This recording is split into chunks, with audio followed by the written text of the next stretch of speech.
Depois de uns dias de internação com meu filho no Hospital da Santa Casa, vivenciei algo que até hoje achava que era impossível de acontecer. Coisas que só vemos em filmes, ou apenas ouvimos falar que fulano e ciclano passaram por isso, mas quando é com você, a coisa muda de figura. Estava sentada na cama ao lado do meu filho, quando uma médica passa pela porta, com uma expressão bem natural. Depois de algumas palavras e uns rápidos exames, ela me disse que seu quadro havia melhorado e que podíamos ir para casa. Não podia estar mais feliz com a notícia, já que não via a hora de voltar para casa, ainda mais com meu filho curado. Assim que a doutora saiu pela porta, comecei a juntar todas as coisas que tinha levado para os dias que passamos por lá. Mas antes que pudesse terminar, uma enfermeira passa pela porta. Vendo que eu estava organizando minhas coisas, ela me perguntou se estava tudo bem. Respondi que sim, e que estávamos indo embora já que a doutora havia nos dado alta.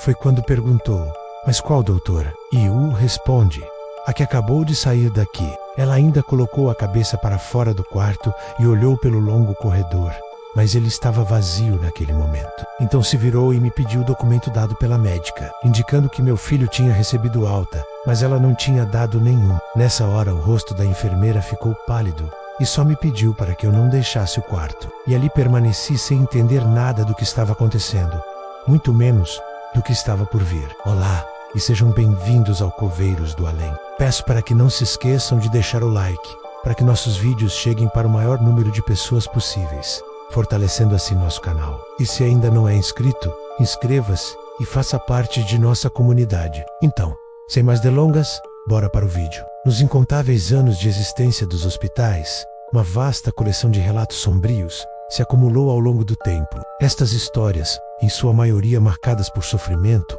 desespero e inevitavelmente pela morte, criaram uma atmosfera carregada de sentimentos negativos. Profissionais da saúde e pacientes compartilham experiências assustadoras, testemunhando eventos sobrenaturais que ocorrem nos corredores sombrios dos hospitais, necrotérios e até nos cemitérios adjacentes. Encontros aterrorizantes com o desconhecido tornaram-se uma realidade frequente. Fantasmas de pacientes, muitos dos quais partiram com sentimentos de injustiça, vagam pelos espaços, alimentando ressentimentos contra os médicos responsáveis por seu destino final. Médicos e enfermeiros que, mesmo após a morte, parecem continuar a supervisionar suas enfermarias e pacientes, enquanto almas do além retornam para confortar os vivos em momentos de sofrimento. Essas narrativas arrepiantes, retiradas da vida real, revelam um padrão recorrente de experiências paranormais, compartilhadas por equipes hospitalares e pacientes em todos os cantos do mundo. A história da Santa Casa de Misericórdia do Pará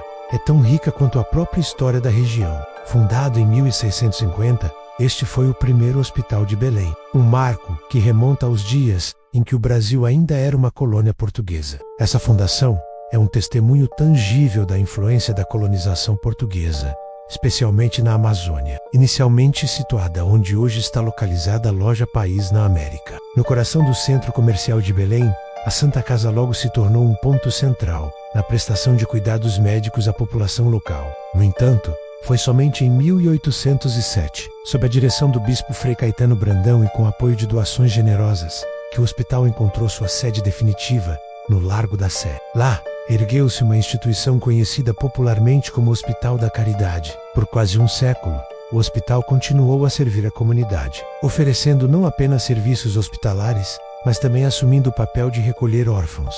A roda dos enjeitados, uma prática comum na época, permitia que bebês, muitas vezes filhos de mães solteiras, fossem deixados anonimamente durante a noite, na esperança que encontrasse novos lares em orfanatos locais ou famílias abastadas. As Irmãs de Caridade desempenharam um papel vital não só dentro dos muros da instituição, mas também na comunidade em geral. Elas visitavam regularmente as prisões, auxiliando na alimentação e na libertação de presos carentes. Além disso, distribuíam cuidados médicos e conforto espiritual. Nesse período, a Santa Casa também gerenciava várias outras instituições de saúde na Amazônia, incluindo o leprosário, o Cemitério da Soledade e o Hospício dos Alienados. Hoje, embora a instituição esteja intimamente associada à maternidade, seu legado transcende suas paredes físicas. A Santa Casa de Misericórdia do Pará permanece como um símbolo duradouro de compaixão e cuidado na região, enquanto ela é amplamente reconhecida por seu papel fundamental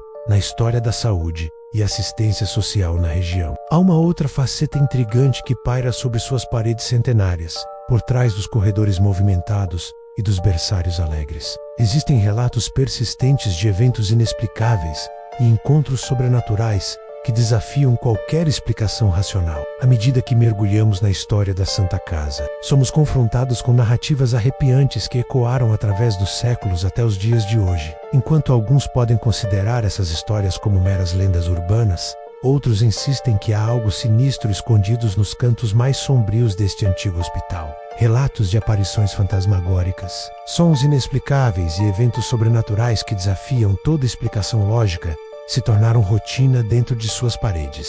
Na Santa Casa de Misericórdia, uma antiga enfermeira do local que passou praticamente sua vida toda trabalhando nesse hospital relembra algumas histórias passadas por lá. Enquanto cuidava dos pequenos na ala pediátrica, uma colega mencionou uma figura infantil correndo pelos corredores. Intrigadas de verem aquela criança sozinha correndo pelos corredores, elas decidiram checar, mas ao se aproximarem dela, ela correu em direção a uma sala onde guardavam alguns equipamentos, e não tinha outra saída, a não ser a mesma que haviam passado para entrar. Mas tudo se encontrava no mais absoluto vazio.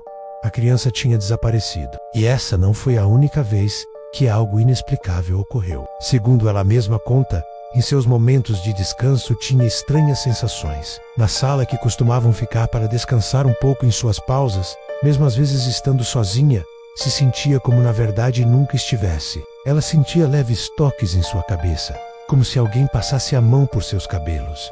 Mas ao olhar, não havia ninguém ali. E não era só ela que passava por situações adversas. Colegas compartilhavam relatos de sombras que se moviam no canto dos olhos, e vozes que sussurravam palavras indistintas nos corredores vazios da noite, como se um disco antigo estivesse tocando ao contrário. Numa noite particularmente sinistra, durante uma ronda noturna, ela se deparou com uma mulher desconhecida segurando uma bandeja de leite. Surpresa com a presença fora de hora, a enfermeira a confrontou, mas a figura simplesmente desapareceu diante de seus olhos. Esses incidentes não eram raros. Na verdade, muitos funcionários também testemunharam eventos inexplicáveis. Enquanto as histórias se acumulavam, a verdade por trás desses eventos permanece um mistério, deixando todos se perguntando: o que realmente reside nas sombras da Santa Casa de Misericórdia do Pará? Um funcionário que trabalha na engenharia clínica do prédio centenário relata que quando está em seu plantão com outro colega, sempre ouvem barulhos dentro da sala, sendo que sempre estão juntos e os barulhos não tinham origem alguma. Até mesmo quando estavam com a equipe completa, que são de aproximadamente 10 pessoas, já viram objetos cair sozinhos, como se tivessem sido empurrados por uma força invisível. Mas sem dúvida, o local que muitos temem é a antiga unidade de terapia intensiva ANEL, que pegou fogo alguns anos atrás e fica em frente à capela. Ali sentem o ar pesado e até mesmo uma sensação de opressão, como se estivessem sendo observados de todos os lados. Um vigia noturno teve uma experiência também nessa parte do hospital.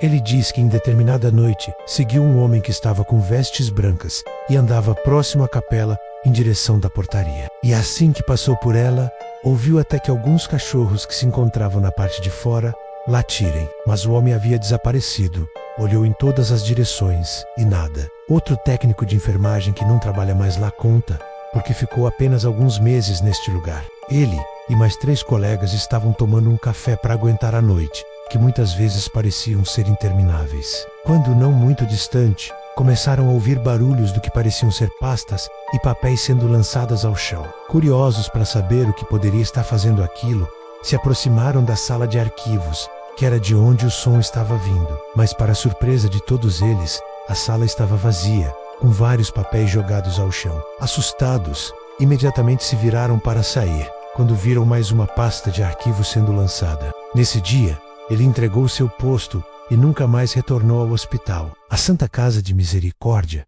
coleciona relatos assustadores, que faz até mesmo os mais corajosos temerem suas paredes centenárias. Mas apesar das infinitas histórias, é uma recente que tem ganhado os holofotes de um tempo para cá, e essa tem tido uma grande repercussão da mídia, já que foram muitos pacientes contando o mesmo fato. Sim, estamos falando da médica que está dando o que falar. Os casos começaram em meados de fevereiro, quando a equipe de pediatria percebeu altas não notificadas. Quando iam questionar o procedimento equivocado junto ao quadro de funcionários, descobriram 3 fatos em comum. Ninguém havia notificado a alta no papel. Não havia nenhum receituário prescrito para a administração. Mas o que mais chama a atenção é de que as crianças realmente haviam melhorado. De início, a suspeita era de que alguém da equipe estava fazendo o procedimento sem avisar. Posteriormente, surgiu a suspeita de que uma pessoa com algum desentendimento com os pediatras da Santa Casa estivesse tentando prejudicar o atendimento. Em busca do responsável pelas altas, os pediatras começaram a investigar quais médicos estavam de plantão nos dias em que as ocorrências foram registradas. Porém, nenhum nome era unânime. A possibilidade dos responsáveis pela criança estar inventando a alta para ir para casa também foi levantada pela equipe. Mas os casos continuavam crescendo e outros fatos semelhantes foram logo identificados. Decidida a identificar quem estava realizando as liberações irregulares, a equipe médica entrevistou os pacientes e obteve uma descrição física consistente da pessoa em questão por todos eles. Tratava-se de uma mulher caucasiana, baixa, de cabelos lisos com luzes que usava óculos. Tinha uma estatura corporal larga, com voz forte e aparência de 50 anos. Em abril, um fato curioso chamou a atenção de uma das enfermeiras da instituição. Ao entrar em um dos leitos, ela viu a mãe de uma das crianças